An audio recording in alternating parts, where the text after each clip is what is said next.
Well, today on this episode of Take 5 with Cleanfax, I'm pleased to welcome Marcie Richardson. She's the Director of Human Resources and Safety with Guarantee Restoration Services and also serves on the Board of Directors with the Restoration Industry Association, or RIA. Welcome, Marcie. Thanks, Jeff. It's a pleasure to be here. It's going to be an interesting topic today as we get into these 5 minutes of content that the industry needs. So thank you for your time for that. We're going to spotlight the key differences between training and development, a topic, Marcie, I believe you're well versed in. Yeah. So let's get started with your thoughts on the difference between training and development for restoration companies. Why is this an important topic to discuss? Well, the difference of training and development, really training focuses on specific skills, specific job knowledges, things that we need to do today that are job specifics, such as like training on different types of equipment, the chemical products and usage of everything, application, classification of water loss. Training is job specific on the how-tos, right?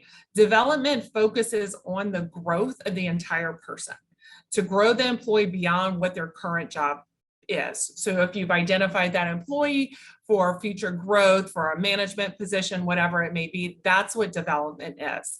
I kind of compare it to a microwave versus a slow cooker, right? Microwave is going to give you some food real quick. It may not be the tasty, but you're going to get something from it. And the slow cooker is going to develop those flavors and be a better tasty meal type of thing. Well, Marcie, I know we all need our microwaves, but good analogy there. What makes a real difference for a restoration company when developing a team? What advice can you share there? So when you're developing a team, the first and foremost thing for me is, do you have the right person in the right seat, right? You need to make sure that that person is with you and that they are using their skills and what they have best in the job that you need them for. And then the next thing is that you need to have those candid conversations with all of your employees.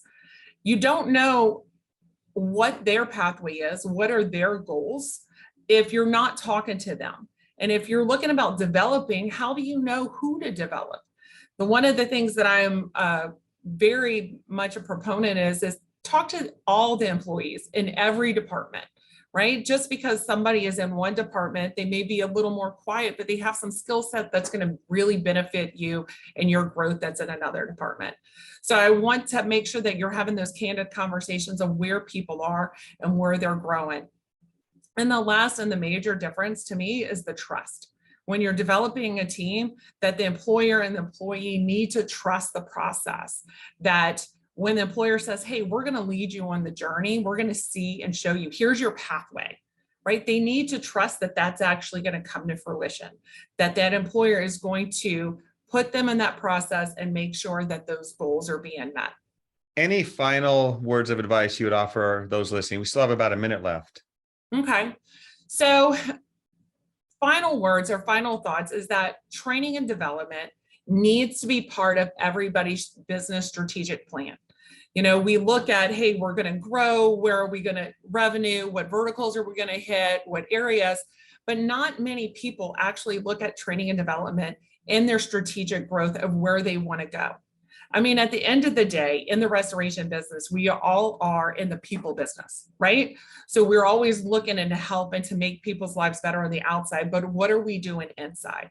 And if in today's workforce, and we're having all these workforce and hiring issues, the number one thing that we can do is fortify ourselves in our own companies.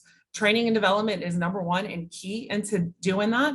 And then when you have a firm training and development plan, that's succession, right? Next man up. When you lose somebody, it's not a big of a deal because you've been training and developing the ones behind you.